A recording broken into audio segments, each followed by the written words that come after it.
오늘 저녁부터 이스라엘의 수전절 절기가 시작됩니다. 수전, 전을 보수하고 새롭게 했다. 성전이죠. 그 다음에 이 절기를 또 빛의 절기라고 해서 하누카라고 부릅니다. 네. 하누카는 수전이라는 뜻이 아니고 빛의 날이라는 뜻입니다.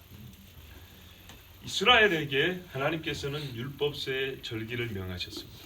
그 외에 율법 밖에서 제정된 절기가 두 개 있다고 했는데 하나는 불임절이요 하나는 수전절이라고 그랬습니다. 둘 다 이방에 포로되었을 때 하나님께서 이스라엘 백성과 하나님의 전을 회복하고 구원하신 이야기입니다. 하나님의 사람과 하나님의 집을 다시 세우신 이야기입니다. 구원하신 이야기. 여기에 이스라엘 사람들은 율법의 두 절기를 더하였으니 여러분 모든 율법이 예수 그리스도를 가리키지만 또한 모든 절기가 예수 그리스도를 가리킨다면 율법에 더하여 그리스도를 가리키는 절기가 추가된 셈입니다. 즉 율법은 예수님의 모형 일부이지 전체가 될 수 없다는 것. 하나님의 은혜는 율법에 더하여 그의 집과 그의 집 사람들을 세운다는 것을 우리에게 이 두 절기를 통하여 가르쳐 주십니다. 우리가 이 두 절기에 대해서는 예시도서라든지 또한 이 수전절에 대해서는 여러 복음서의 강의를 통해서 여러 번 반복해서 전했던 적이 있습니다. 혹시 이렇게 말씀드려도 듣는 분은 없는 줄 제가 알고 있지만 그래도 말을 안 한 거는 또 서운하니까 말을 해드려야 될 것 같아서 듣든지 아니 듣든지 하여튼간에 알려는 드려야 될 것을 말씀드리는데 예전에 요한복음이라든지 마태복음 강의를 들으시면 부족한 내용 혹은 더 필요한 내용은 다시 한번 확인할 수 있으십니다. 자, 오늘 제가 수전절을 기념하여서 요한복음 말씀을 들고 선 이유는 아주 간단하고 단도직입적으로 말씀드리면 두 가지 이유 때문입니다. 하나는 수전이지 않습니까? 성전을 깨끗하게 하고 새롭게 하는데 예수님이 그 일을 하셨어요. 요한복음 10장에 보면 때는 겨울이라 하고 수전절을 지키러 예수님이 성전에 올라가신 이야기가 있어요. 이스라엘에게 일주일씩 지키는 절기가 3개 있는데 무교절, 오순절, 장막절이라는 초막절입니다. 그런데 수전절 또한 일주일을 지킵니다. 일주일 하면 첫날과 마지막을 해서 8일을 지킵니다. 대단하죠? 수전절은 엄청난 절기인 겁니다. 예수님 당시 지켰고 예수님은 이건 율법에서 명한 적이 없거늘 이런 적이 없어요. 이건 사람이 만든 전통과 규례다 이렇게 말한 적이 없어요. 예수님이 직접 지키신 절기입니다. 그러면 여러분 예수님이 성전을 청소하신 사건도 잘 아시잖아요. 그럼 이왕이면 수전절에 맞춰갖고 청소하면 딱 맞잖아요. 그렇죠? 그런데 예수님은 성전을 청소한다. 말뜻으로는 수전하셨으나 수전절에 때를 맞추지 아니하고 오히려 6월절에 맞춰서 수전절에 하실 일을 하셨습니다. 그 이유가 무엇입니까? 두 번째, 그 사건이 각 복음서마다 기록이 되어 있는데 공관복음이라고 하는 같은 시각으로 봤다고 하는 공관복음 마태, 마가, 누가와 달리 요한복음에서는 예수님의 성전 청소 곧 수전의 사건이 복음서 앞부분에 기록이 되어 있습니다. 나머지는 전부 다 아시죠? 예수님이 마지막 십자가지로 올라가셨을 때 그 6월절 절기에 성전 청소한 것을 알 수 있고 요한복음 오늘 읽은 2장에는 예수님이 사역 초기에 6월절 때를 맞춰서 성전에 올라가서 수전하셨다는 것을 기록하고 있습니다. 이에 대하여 거의 대부분의 현대 신학자들은 하는 말이 한 사건인데 그 신학적 의미를 달리 해석하여 알려주려고. 그러니까 두 가지 의미가 있는데 이 두 가지 의미를 알려주려고 하나는 예수님의 사역 초기에 하나는 예수님의 사역 말미에 기록했다는 겁니다. 둘 중에 뭐가 진짜냐면 예수님의 사역 말미에 하신 일이 진짜고 요한복음이 예수님의 사역 초기에 기록한 것은 실제로 예수님의 사역 초기의 해석 아니라 뭔가 다른 요한만의 신학적 목적이 있어서 그렇게 했다라고 말을 하는데 과연 그러한가? 우리가 여러분 예수님이 향유 부은 여인의 사건들이 있지 않습니까? 역시 마찬가지입니다. 앞뒤 맥락을 보면 분명히 다른데도 불구하고 한 사건인데 편집을 아주 잘해가지고 이때쯤 있었던 것처럼 하나는 기록하고, 또 이런 배경에서 저런 맥락과 배경에서 있었던 것처럼 그렇게 잘 짜맞춰 가지고 기록을 하고, 그것도 보면 말이죠, 예수님의 사역 초중반 때 하나 있고 말미 하나 있어요. 하나인데 두 개로 잘 나눠놨다, 이렇게 말을 합니다. 자, 광야에서 반석을 쳐서 물낸 경우 있죠. 마찬가지입니다. 반석을 명하여 물레라는 데가 있고 반석을 쳐라 한 데가 있습니다. 역시 한 가지 사건인데 기록을 할 때 무언가 우리에게 신앙적인 의미를 나눠주기 위해서 하나는 치라 해서 쳤고 하나는 말로만 해라는데 쳤다. 뭐가 진짜죠? 사실 이것부터 판단하기가 어렵습니다. 진짜 두 가지 다 믿기 어려운 말씀이 되어버립니다. 그렇게 되면. 근데 그렇지 않습니다. 이건 두 가지 사건입니다. 왜냐? 여러분 40년 동안 한 자리에서 머물러 있지 않았어요. 계속 옮겨 다녔습니다. 한 번만 물이 부족한 게 아니에요. 향유 부인 사건도 보면 분명히 인물이 두 인물로, 하나는 이름도 있고 하나는 이름이 없어요. 다릅니다. 자, 두 번째, 과연 예수님이 수전하신 이 사건은 한 번이냐 두 번이냐, 그게 뭐가 우리 중요하냐? 중요합니다. 왜냐? 우리 하나님 말씀의 은혜를 받는다는 것은 있는 그대로를 먼저 아는 데서부터 시작하기 때문입니다. 아까 제가 기도하면서도 기도말로 했지만 라합이 율법의 해석을 들은 게 아닙니다. 그냥 단순하게 사건을 들었습니다. 들어보니까 너희 하나님이 홍해를 가르고 너희를 건너게 해주셨다 하더라. 이 하나 때문에 라합의 집이 구원받았던 거 아십니까? 자, 그래서 저는 정말 하나님 말씀 그대로 자는 거 여러분 좋아하시잖아요. 그래서 말씀 그대로 있는 그 사건 그대로를 오늘 한번 들려드리려고 합니다. 먼저 기록된 것은, 우리가 성경의 순서상은 요한복음이 뒤에지만 사건의 기록은 요한복음이 앞서기 때문에 요한복음을 먼저 보도록 하겠습니다. 자, 목적에 따라서 오늘 보고 강해는 예전에 다 했기 때문에 자세한 해석은 예전 설교를 한번 참고하십시오. 자, 예수님이 6월절에 가까이 와서 예루살렘 올랐습니다. 성경의 기록 보면 예수님이 6월절 4번 지켰습니다. 즉 그래서 3년 반의 사역을 했다고 하는 것이 나는 이야기입니다. 처음에 올라갔었을 때 이야기입니다. 요한복음에 따르면 처음에 올라왔는데 6월절에 가까웠다고 하면 6월절 전에 가는 겁니다.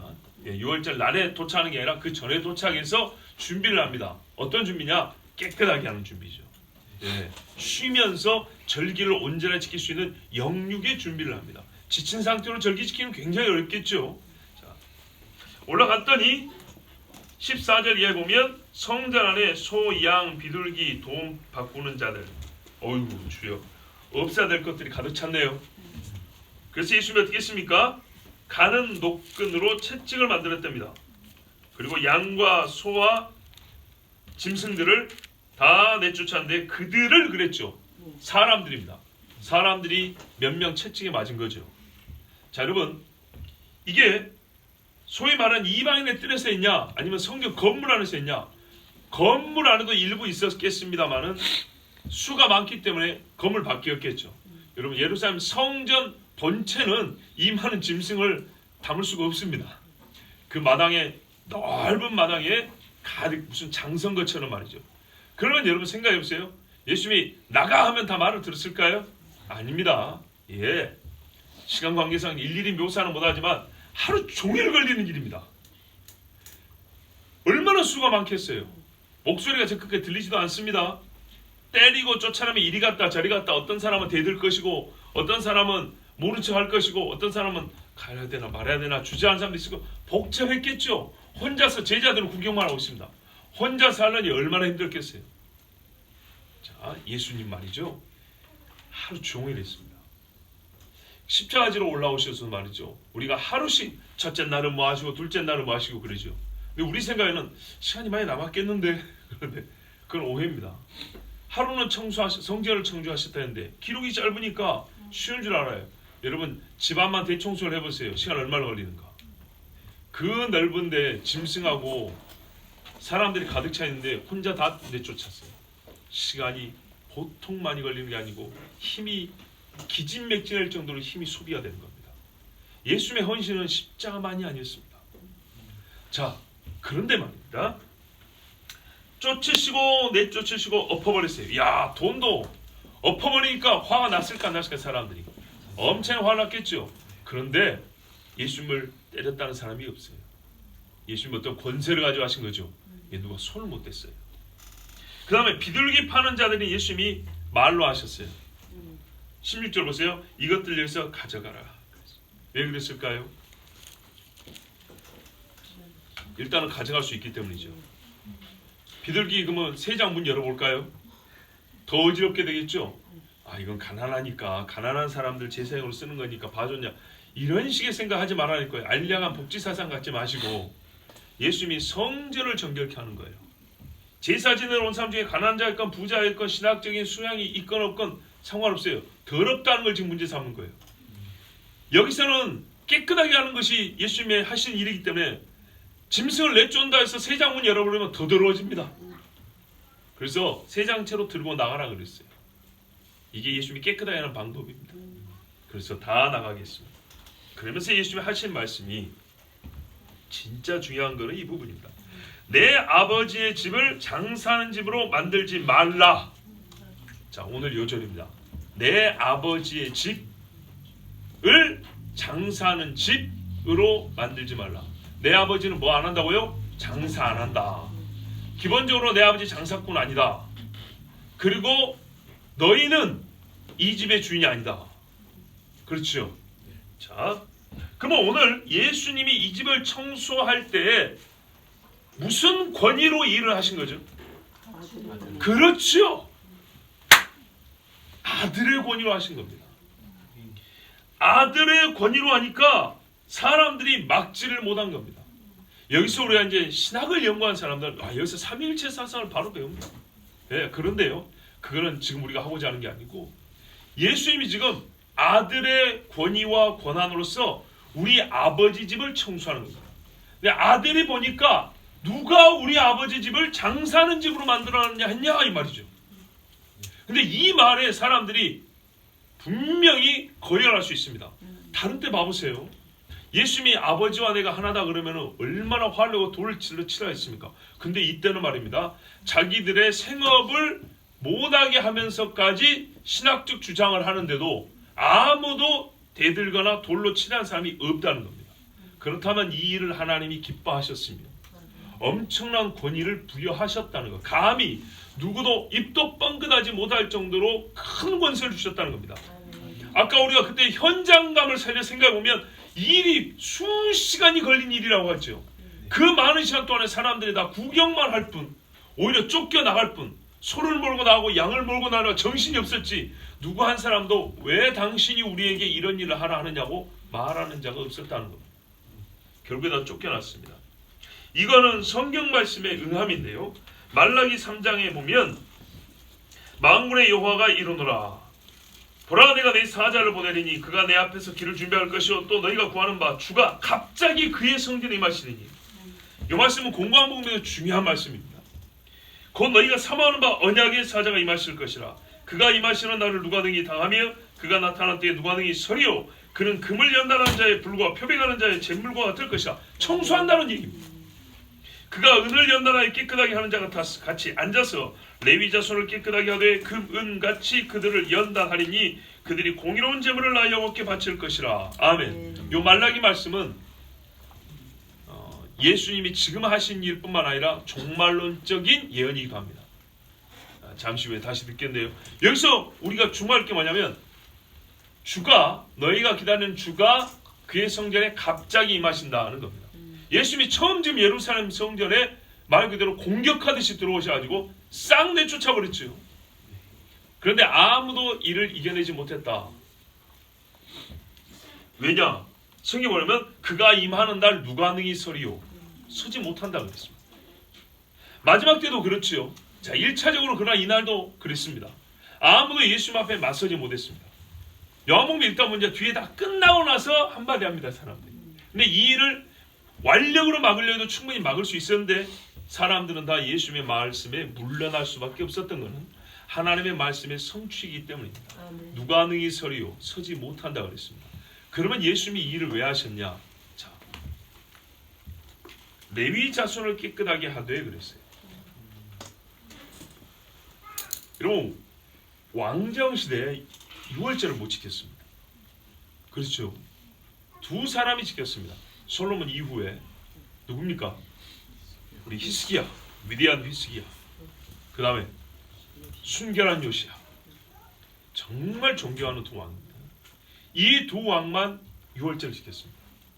그런데 이 두 왕이 유월절을 지킬 때 한 일이 있습니다. 뭘까요? 성전 청소입니다. 그 다음에 한 일이 뭘까요? 레위인을 깨끗하게 한 겁니다. 이 두 가지가 아니면 안 됩니다. 여러분 잘 보세요. 우리가 이 원리를 알았는데요. 유월절 어린 양의 피로 우리가 깨끗하게 됩니다. 그죠? 그런데 하나님은요, 그 유월절 어린 양의 피를 받을 준비를 하라고 합니다. 시내산에서 율법을 받을 때도 여인을 가까이 하지 말고 너무 이 몸을 씻고 3일간 정결하게 한 다음에 주님을 만나라 그러죠. 이건 하나님 명하신 겁니다. 즉 하나님의 피를, 하나님께서 어린 양의 피를 흘려 우리를 깨끗하게 하되 그 피를 받을 그릇들을 더럽게 하지 않으십니다. 더러운 상태로 그 피를 받지 못하게 합니다. 그래서 유월절은 뭐 하라 그래요? 먼저 누룩을 제하라 그럽니다. 그 누룩의 제함의 우선순위는 뭐냐? 성전입니다. 유월절 어린 양의 피가 뿌려질 성전을 구별하여 깨끗하게 하라. 이게 하나님 하신 일입니다. 어느 때든지 하나님 앞에 제단을 쌓을 때는 항상 깨끗하게 했습니다. 그 다음에 그 일을 맡은 사람들, 제사장, 레위인들을 깨끗하게 하는데 예수님이 하신 일은 바로 이 일입니다. 지금까지 겉보기로는 성전을 회복했다 하지만 장사하는 집이 되어버린 이 집에서 하나님이 유월절 절기의 피를 받으시겠습니까? 안 받으겠죠. 그 말은 뭡니까? 이 사람들의 유월절은 헛되다는 겁니다. 비록 예표일지라도 예표조차도 안 되는 일을 하고 있다는 얘기입니다. 얼마 후에는 진짜 유월절 예수님 뭡니까? 하나님의 어린 양의 피를 받아야 되는데 이 더러운 그릇을 가지고 하나님의 어린 양의 피를 담을 수가 없어요. 그래서 주께서는 아직 예표의 시대이긴 하지만 이들에게 있어서는 가르쳐 줍니다. 세례 요한이 한 게 뭡니까? 세례 요한까지는 여러분 율법 시대입니다. 세례 요한까지는 사람들이 명한 것이 율법을 명했습니다. 뭐랬어요? 너희가 너희 메시아를 만나려면 이렇게 저렇게 해라고 명령을 했습니다. 메시아를 만나면 성령께서 너희를 이렇게 저렇게 깨끗하게 해주실 것이다 라고 말한 게 아닙니다. 그거는 성령이 하실 몫이지만 너희가 이성 있고 말씀을 알고 판단력이 있는 자들이 아무것도 안 하고 그냥 더러운 상태로 알아서 깨끗하게 해주쇼. 이거는 하나님의 백성이 할 일이 아니라는 거예요. 성경이 뭐라 하냐? 누룩을 제하라 하지 않냐더냐. 세례요한은 그렇게 외쳤습니다. 그러면서 예수님을 가르쳐 보여줬습니다. 예수님께서 하신 일은 뭐냐? 레위인을 준비하고 성전을 정결케 하여 지금 헛되게 지켜있는 유월절이 참되게 지켜질 수 있도록 준비한 것입니다. 진짜 유월절 어린 양의 피를 맛볼 수 있도록 하나님의 뜻을 그 성취의 날을 준비하도록 주께서 준비하신 것입니다. 자, 이때 제자들이요 생전 처음 보는 광경을 보고 뭘 떠올렸냐? 17절 보세요. 제자들이 기록된 바 성경 말씀에 주의 전을 사모하는 열심히 나를 삼키리라 한 것을 기억하더라. 여러분 이건 부활 후에 기억한 게 아닙니다. 부활 후에 기억한 거는 뭐냐면 20절입니다.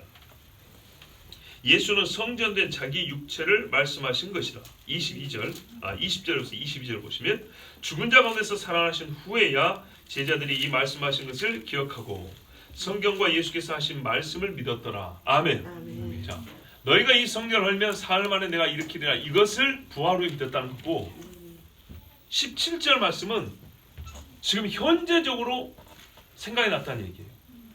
성경에 보니까 주의 전을 향하는 열심이 얼마나 큰지 그 불길에 자기 자신이 살라질 정도다. 그런데 이걸 본 적이 없어요. 한 번도 본 적이 없어요. 근데 오늘 예수님이 하신 걸 보니까 정말 우두커니 있어서 이 순식간에 일어난 일을 보고 있노라니 성경 말씀이 떠오른 거예요. 시편 69편 8절 9절에 시편 119편 139편 9절에 내 열성이 나를 소멸하였나이다. 또 시편 69편 8절 9절에도 내가 내 형제들에게는 낯선 사람이 되고 내 모친의 자녀들에게는 외국인이 되었나이다. 주의 죄를 위한 열성이 나를 삼켰으며 주를 비방하는 자들의 비방이 내게 떨어졌나이다. 제가 좀 다른 번역으로 읽었는데요. 자, 이 말씀이 시편 69편과 119편의 말씀이 제자들의 뇌리를 스쳤다는 얘기입니다. 야, 이 말씀이 누군가가 정말 예배드릴 때 뜨거운 심장으로 예배드렸다는 어떤 상징적인 표현이 아니고 진짜구나, 진짜로 문자적으로 있는 일이었구나라고 예수님을 보자 떠올랐다는 겁니다. 그래서 예수님이 뭐라 했어요? 나중에도 시편 내에 나를 가리켜 기록한 말이 다 응하지 않느냐 이렇게 말씀했죠. 자, 대략 줄거리와 의미를 우리가 알았습니다. 공고한 복음을 볼 텐데요. 세 복음서를 다 볼 수는 없으니까 대표적으로 마태복음을 한번 보겠습니다. 마태복음 21장 12절 이하를 한번 보십시오. 마태복음 21장 12절 이하에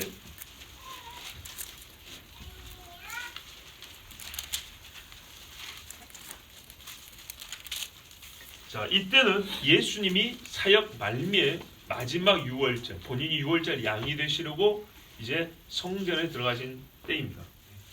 역시 마찬가지로 성전 안에서 전에 없앴다고 해서 다 없어진 게 아니고 다시 들어와서 장사하는 자들이 있었습니다. 사고 파는 자들, 돈 바꾸는 자들, 비둘기 파는 자들 다 있었지요. 그래서 짐승과 사람들을 내쫓고 의자와 탁자를 뒤집어 엎어버렸습니다. 여러분, 하려면 이렇게 하는 겁니다. 우리가 이제는 마음을 뒤집고 그러죠. 깨끗하게 하려면 이렇게 해야 깨끗해지지요. 그렇게 하지 않으면 하나님 기준에서는 깨끗하게 한 거 아닙니다. 제가 강의를 하는 설교를 하면 이렇게 이 한 구절 한 구절을 오늘 깊이 있게 보겠지만, 자, 하여튼 예수님이 하신 방식을 잘 배워야 돼요. 예수님이 이렇게 하시고요. 그 다음에 예수님이 뭐냐면 미안하다 오늘 장사 못하겠어 이런 말 안 했어요. 내가 좀 유하게 하는데 오늘 좀 과격했죠. 여러분 마음 이해하십시오. 우리는 이런데 예수님 그런 말 안 해요. 이게 이 사람들이 지금 죄를 짓고 있는 거예요. 하나님 앞에 눈물 콧물 흘리면서 회개해도 시원찮을 판인데 예수님이 지금 이 사람들의 상을 엎었다고 해서 하루 장사 못했다고 해가지고 미안합니다 이런 소리 할 일이 아니에요. 그러면 아예 안 하는 거예요 원래. 자, 예수님이 정말 용맹한 투사가 돼서 엎어버렸습니다. 일대 수백 수천만 싸운 겁니다. 자, 믿음의 싸움이라 이런 거고요. 영적 청소라는 이렇게 하는 겁니다. 자, 이렇게 해가지고 예수님이 또 엎었는데 이제 오늘 우리가 또 중요한 건 말씀입니다. 예수님이 뭐라고 말씀하셨습니까? 13절을 보면 기록된 바 내 집은 기도하는 집이라 일컬음을 받으리라 하였거늘 너희는 강도의 소굴을 만드는도다. 아멘. 예수님이요? 이 성전을 뭐라고 불렀어요? 내 집이라고 그랬죠. 내 집.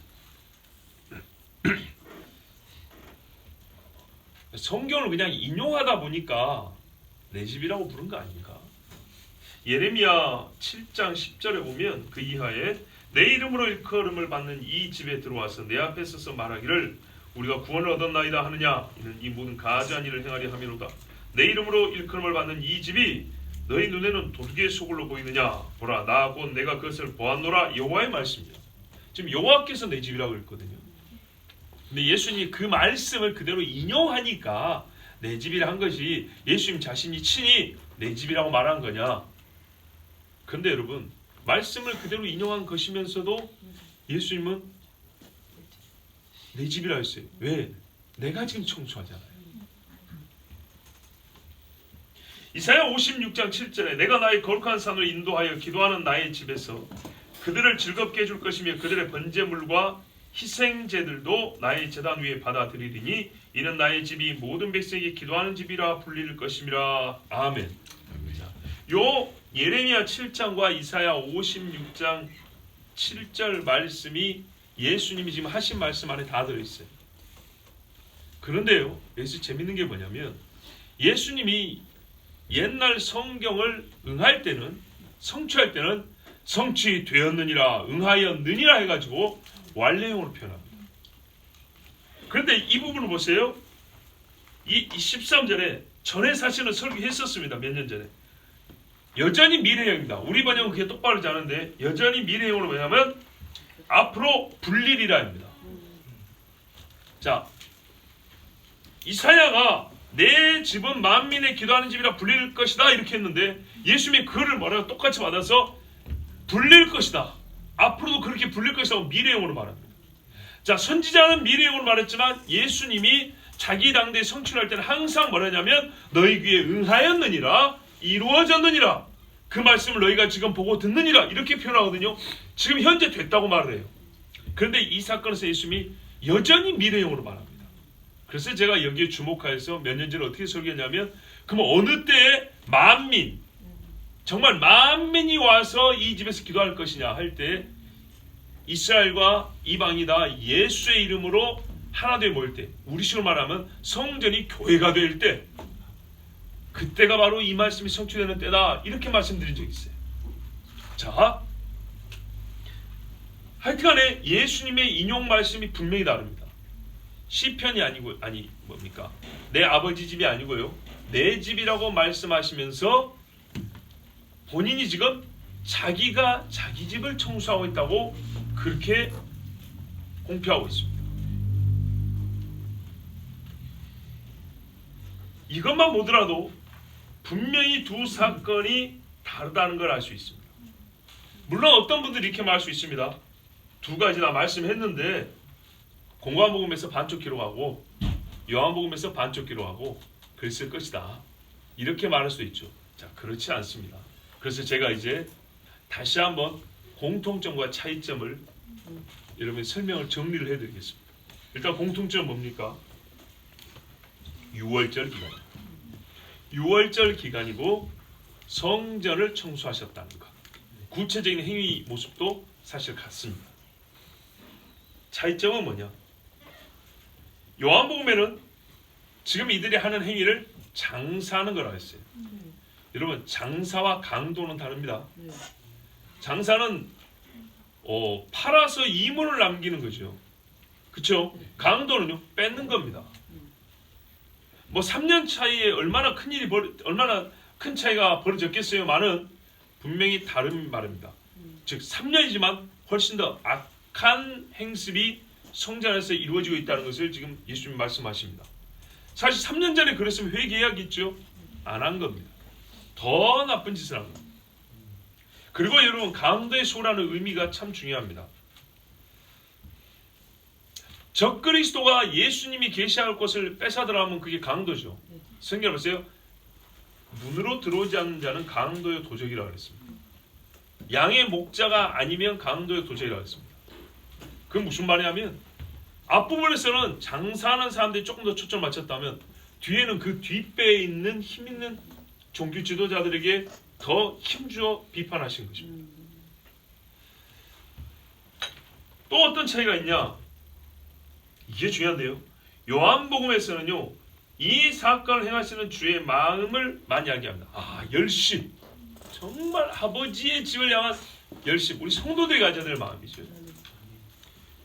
그리고 제자들이 깨우쳤다라는 것, 그리고 제자들이 깨우치면 말씀의 성취였습니다.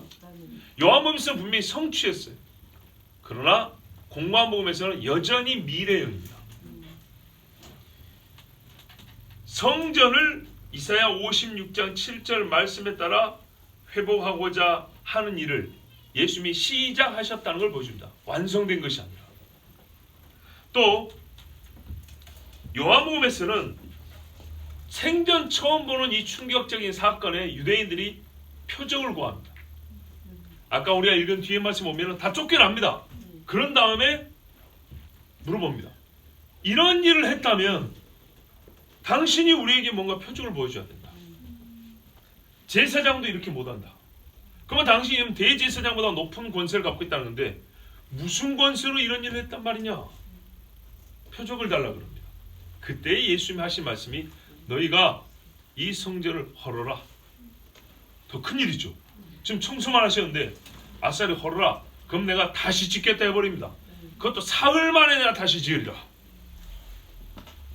그러니까 이 사람들이 더 알쏭달쏭해버린 겁니다. 그런데 여러분 놀라운 게 이겁니다. 이 표적을 달라고 한 말에 예수님이 너희가 이 성전을 헐면 사흘 만에 내가 짓겠다 했죠. 그리고 다른 표적을 안 보여줍니다. 그렇지 않습니까? 뭐 죽은 자를 살린다든지 뭐 병자를 일으켜준다 이런 말 안 해줍니다. 아직까지. 그런데요 바로 그날 밤인가 그 다음날 밤인가 니고데모가 찾아옵니다. 니고데모가 와서 뭐라는지 아십니까? 하나님이 보내신 자 아니면 이런 표적을 행할 수가 없습니다. 이렇게 말합니다. 놀랍죠. 예수님이 기록되지 않은 다른 표적을 행했을 수도 있지만 니고데모는 성전을 제자들도 떠올리는 이 말씀, 유대인의 선생이요 바리새인인 니고데모가 몰랐을까요? 다 알죠. 양심이 깨어있는 사람이 그 말씀을 듣고 찾아오는 거죠. 그래서 니고데모가 찾아오는데 찾아와서 하는 말이 뭐라고요? 랍비여 우리가 당신은 하나님께로부터 오신 선생인 줄 아나이다. 뭘 해줬는데요? 하나님이 함께하시 아니하시면 당신이 행하시는 이 표적을 아무도 할 수 없습니다. 할 때 과연 이 표적에는 병자로 고쳐준 것만 들어갔을까? 성전을 깨끗게 한 이 일은 들어가지 않았을까? 물론 다른 표적도 있긴 했지만 성전을 깨끗게 한 이 사건을 6월절에 바리새인이 성전에 안 있고 어디 있었겠습니까? 여기서부터 예수님을 주목하여 니고데모가 봤을 겁니다. 자, 이렇게 말씀이 이어집니다. 요한복음에는 공관복음에서는 어떻게 되냐? 유대인들이 예수의 말씀을 계속 그 자리에서 듣습니다. 조금 다릅니다. 자, 이제 이 말씀의 뉘앙스를 한번 볼게요. 요한복음에서 예수님이 성전을 사흘 안에 세우겠다라고 공언을 했는데 이 말이 나중에 예수님의 고발하는 증거로 쓰입니다. 그죠? 근데 그들은 바꿔 말하죠. 자기가 헐고 자기가 사흘 안에 짓겠다 이렇게 말했다고 합니다. 실제로는 너희가 헐라. 그럼 내가 사흘 안에 짓겠다 이렇게 말씀하신 거죠. 그런데 그 뉘앙스를 보면 최근의 사건을 말한 것이 아닙니다. 이 거짓 증인들이 와서 말한 거는 우리가 전에 들었는데 라는 뉘앙스지 바로 며칠 전에 했던 말로 들리지 않습니다. 한번 다시 한번 읽어보세요. 그렇게 들리는가? 만약 그랬으면 이렇게 말이 헷갈리지도 않았을 겁니다. 더 많은 증인들도 왔을 겁니다. 나도 들었다 많이 왔을 것이고 뭐 자기가 헐겠다 이런 말이 아니라 분명히 너희가 헐고 이렇게 말했을 건데 오래전 일이다 보니까 사람들이 오래전 일을 끄집어내는 뉘앙스로 말을 하고 옳지 않게 증거를 댑니다. 그러므로 요한복음의 예수님의 성전 청결 사건은 공생의 초기에 있었다고 여겨야 합니다. 공관복음과 상황이 맥락적으로 완전히 다릅니다. 앞뒤 정황이 다릅니다. 공관복음은 마지막 6월절에 하신 것이고 요한복음은 예수님의 공생의 초기에 하신 일입니다. 그러면 우리가 여기서 이제 물어볼 건 이겁니다. 왜 2번 하셨을까? 물론 3번도 좋고 4번도 좋고 10번도 좋은 거 아니겠습니까? 그런데 처음과 나중 2번 하셨다는 것은 예수님이 청소를 완료하겠다는 것이 아니라 이 청소하는 일로 말미암아 정말 표적, 무언가 자기에 대한 증언을 하시기 위함이겠죠. 아까 신학적으로 아버지 집, 내 집에 있으니까 3일체를 가르쳐 주려고 한 거냐? 그거는요. 모든 말씀이 있다면 자연스럽게 알려지는 것이지 굳이 알려주려고 하지 않아도 되는 건 아니지만 자연스럽게 알려지는 겁니다. 성전 청결은 말 그대로 성전 청결의 목적이 있는 것입니다. 그것이 어떤 목적인가 할 때 제가 아까 예수님이 수전의 행위를 수전절에 맞춰 하지 아니하고 6월절에 맞춰 한 데서 찾아야 한다 그랬습니다. 거기에 의미가 있습니다.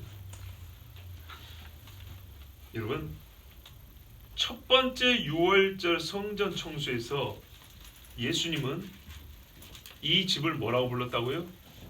내 아버지의 집이라고 그랬습니다. 그 다음에 십자가에 달리기 직전에는 성전을 내 집이라 부르면서 청소했습니다.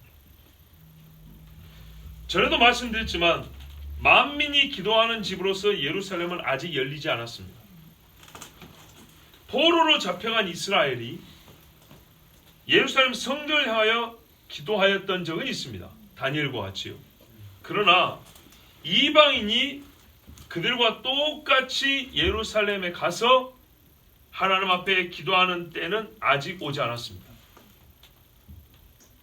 무슨 뜻인지 아시죠? 관광객에게 열려준 이야기를 하는 게 아닙니다. 제사하는 곳으로서 이방인에게 열어주지 않았다는 겁니다. 이방인의 뜰과 여인의 뜰과 남자들의 뜰이라는 제사장의 지역이라는 구분이 사라져야 되는 겁니다. 이거는. 근데 아직까지 사라지지 않았습니다. 바벨론에서 돌아왔을 때도 봐보세요. 유대인 남자들만 정해진 자리에서 하나님 앞에 제물을 바치죠. 예. 그래서 예수님이 불리리라는 미래형으로 아직까지도 말씀을 하고 있는 겁니다. 만민의 기도하는 집은 아직 오지 않았습니다. 이게 중요한 겁니다. 여러분, 만민이란 말을 전체 이스라엘을 가리키는 표현으로 썼냐? 그랬으면 성취되어 버린 겁니다. 솔로몬 당시에 봐보세요. 전 이스라엘이 모여서 하나님 앞에 예배하고 기도한 적 있지 않습니까? 그런 적 있죠. 그러면 그때 이미 성취된 겁니다. 그러면 예수님이 굳이 이거를 나중에 미래형으로 할 필요 없고 이사야가 솔로몬 때 된 일을 미래형으로 예언할 필요가 없는 겁니다. 근데 솔로몬 때 대이스라엘의 초대형 집회가 있었고 하나님이 그게 불로응답까지 해주셨음에도 불구하고 훗날에 살아난 이사야는 뭐냐면 아직 만민의 기도하는 집 아니라 그랬어요. 솔로몬이 뭐라 했어요? 이 집을 향하여 기도하거든 하면서 할 때 거기 모인 백성들이 전 이스라엘이 다 아멘 아멘 했고요. 또 포로기에 끌려간 사람들도 전례하면서 기도하고 막 했지 않았습니까? 그런데도 불구하고 아니라는 거예요. 그러니 이거는 종말의 때를 지시하는 것입니다. 자, 우리가 다른 성경에 보면 유대인 한 사람에게 이방인 5사람이 바짓가랑이를 붙잡고 우리 좀 데리고 가라. 당신 예루살렘에 가서 하나님 찬양할 때 우리 같이 가서 예물 드리고 노래하게 해달라. 그런 날 있죠? 바로 그날입니다. 그날이 아직 안 왔고요. 그날에 이사야 56장의 7절 말씀이 성취되는 겁니다. 그런데 주님이 뭐라 하냐면 2000년 전부터 내 집이라 하면서 그날 그 일이 있을 집으로 준비된 집이고 그날 그 일에 집주인이 나다 그랬어요. 자, 그러므로 이 예수님이 하신 일은 성전 청소하면서 자기가 보좌로 앉을 자리를 청소하신 겁니다. 이제 우리가 예수님께서 2번 성전을 깨끗이 치우신 이유를 알게 됐습니다. 공생의 시작과 마지막에 자신이 누군지를 예수님은 성전으로 계시하셨습니다. 성전에 대한 행위로 계시하셨는데 아버지 집의 아들 그리고 그 집의 주인으로서 자신이 메시아요 왕이심을 공표하시기 위해서 성전을 아들과 주인 곧 왕으로서 2가지 의미로서 청소하셨습니다. 2가지 지위로서. 그리고 첫 번째 청소는 아버지께서 받으실 제물이 거룩하게 드려지게 하시려고 제사장과 성전을 준비시키려고 청소하셨습니다. 비록 대부분의 유대인이 듣지 않았고 알지 못했지만 니고데모 같은 사람들은 그 말씀대로 준비된 자가 되었습니다. 2번째 청소는 다시 오실 주님이 왕좌를 친히 준비하신 것입니다. 만민이 와서 기도할 집이 되게 하시는 준비를 하였습니다. 이 일의 완성은 주님이 다시 오실 때인데 그때 하면 되는 것이지 뭐하러 2000년 전에 했냐? 예, 그건 주님이 주권입니다. 주님이 그때 시작하시고 다시 오실 때 완성하십니다. 그 일의 시작, 자기의 보좌를 정결하고 준비하는 일은 주께서 이 땅을 떠나시기 직전에 하셔야 했습니다. 하늘에서도 주께서는 십자가를 지신 다음에 왕권을 갖고 계시고 멸류관을 쓴다 했죠. 그가 유월절 어린 양이 됨으로써 곧 이 자리에 앉을 자격과 권세가 있다는 것을 보여주십니다. 그리고 자기의 보좌를 친히 깨끗하게 하사 준비하셨습니다. 사람들은 몰랐죠. 그렇죠? 여러분, 예수님이 자기 피를 들고 하늘 성소에 들어간다 했죠. 땅에서 어떻게 해요? 성막의 휘장이 찢어졌다 그랬습니다. 누가 그것을 깨끗하게 합니까? 이 땅에 사람들이 하면 좋겠지만 할 리가 없어. 예수님이 친히 자기의 보좌를 깨끗하게 하셨습니다. 아멘. 이스라엘은 알아야 했습니다. 지금 예수님께서 하신 것처럼 하지 아니하면, 즉 강도의 소굴을 무너뜨리고 장사하는 집이 되었던 것을 아버지의 집으로, 왕의 보좌로 다시 돌이키지 아니하면 어떤 심판을 당할지를 지금 보고 깨달아야 됐습니다. 그러나 그들은 깨닫지 못하고 여전히 장사하는 집과 강도의 소굴로 지키고자 예수님과 싸웠습니다. 그 결과 어떻게 됐습니까? 주님이 헐어버리셨습니다. 지금은 미리 경고하신 겁니다. 내쫓으리라. 깨끗하게 내가 청소한다 그랬습니다. 그러나 이 사람들이 듣지 않을 때는 이 모든 죽고 이방에 끌려가게 했습니다. 그리고 돌 하나도 돌 위에 남지 않게 다 무너뜨려 버렸습니다. 그리고 나중에 주님이 다시 깨끗한 성전으로 세우십니다. 자, 왜 주님이 성전을 무너뜨렸는지 이제 거기까지 우리가 봤습니다. 그렇다면 우리가 이제 해야 할 일이 뭘까요? 말씀의 의미는 이렇습니다. 실제로 성전이 깨끗하게 된다는 것은 어린 양이 피로 되는 것이다. 그래서 날로는 수전제를 지키지만 수전이 실제로 되기 위해서는 6월절에 어린 양의 피가 있어야 된다는 겁니다. 그래서 깊게 들어가면 어디까지 갈 수 있냐면 성령의 전인, 곧 성전인 나를 볼 수 있습니다.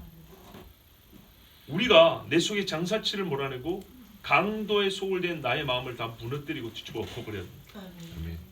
이렇게 누룩을 제하면서 성령이 거하는 집, 곧 6월절 어린 양의 피로 가득 채워져 있어야 합니다.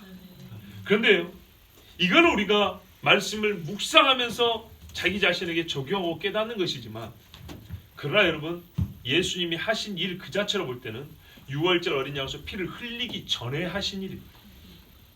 그렇죠? 전에 하신 일. 전에 하신 일로서도 우리는 충분한 은혜와 의미를 받아야 되는 겁니다. 뭐라고요?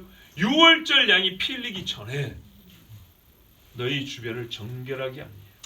아멘. 자, 2000년 전에도 그랬다면, 모세 때도 그랬다면, 이제 다시 오실 주님, 다시 오실 주님은 자기의 왕좌를 찾습니다. 그렇다면 예루살렘에서는 새 성전이 세워질 것이고, 강도가 와서 잠시 앉아있는 그곳을 예수님은 깨끗하게 불로 씻어버리고 태워버릴 것입니다. 그런데 그때 그 자리에 누가 들어가 있습니까? 바로 이 6월절 어린 양의 피로 씻음 받은 자들, 주께서 나를 불로 태우시고 연단하게 할 때 자기 자신을 내어드리면서 내 속에 있는 누룩을 다 제거해 주십시오, 다 깨끗하게 해주십시오, 뒤집어 엎어주세요, 그렇게 주님 앞에 자기를 내놓은 사람들, 슬피 울며 회개하며 탄식하는 사람들, 바로 그 사람들이 주의 보좌 앞에 나갈 수가 있습니다. 아멘. 지금이 바로 청소할 수 있는 때입니다. 아멘. 지금을 놓쳐버리면 나중에는 주님이 어떻게 해요? 다 무너뜨려 버립니다. 그 무너뜨림을 당한 자는 구원을 받지 못한 자라고밖에 볼 수가 없습니다.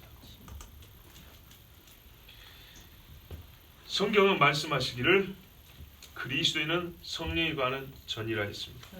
여러분, 교회는 그리스도 예수께서 세우신 진리의 기둥과 터입니다. 이곳에서 세속적인 행사들이 있어서는 안 되겠습니다. 사람의 이익을 위하고 또 뭐랄까요, 경건을 우습게 만드는 일들은 절대로 있어서는 안 되겠습니다. 하나님이 계심을 생각지 못하게 하는 어떤 교회 집단적 의식이나 행사들은 있어서는 안 되겠습니다. 그리고 그걸 방관해서는 안 됩니다. 예수님처럼 뒤집어 엎어야 됩니다. 그리고 그런 일은 미안할 필요가 없습니다. 오히려 주의 거룩하게 하신 일을 부끄럽게 여긴다는 것밖에 되지 않습니다. 여러분, 가나안 사람을 살인하라는 얘기는 아닙니다. 가나안 사람을 죽였다고 해서 여호수아가 미안하다고 위령비 세워주지 않았습니다. 깨끗하게 하는 일, 이것이야말로 우리가 하나님의 명령대로 사는 것이고 우리의 생명을 살리는 길입니다. 아멘. 예수님께서 6월절 어린 양의 피로 우리를 궁극적으로 깨끗하게 하셨지만 그 피의 깨끗함을 받을 자들에게 주님은요 갑자기 피를 흘리지 아니하시고요 갑자기 오시나 피를 흘리기까지의 약간의 유예 기간 동안에 먼저 말씀을 하십니다. 곧 내가 너희에게 피를 흘려 너희의 생명 양식이 될 테니 너희는 그 양식 받을 준비를 하라 그럽니다. 2000년 전에도 준비를 시켰습니다. 다시 오실 주님 준비를 시킵니다.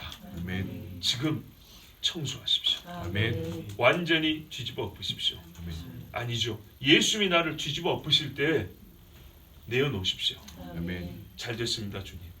제 힘으로 이거 안 되는데 엎어주십시오 하고 자기 자신을 내놓으십시오. 지금 개인으로 신앙생활 때도 주께서 내 안에 왕자를 두실 것이고 예루살렘에 주의 새 보좌 왕자가 세워질 때 우리가 그 앞에서 정말 이스라엘 유대인과 함께 와서 노래하고 제사장으로 부름을 받은 이방인에 속할 것입니다. 아멘. 기도하겠습니다.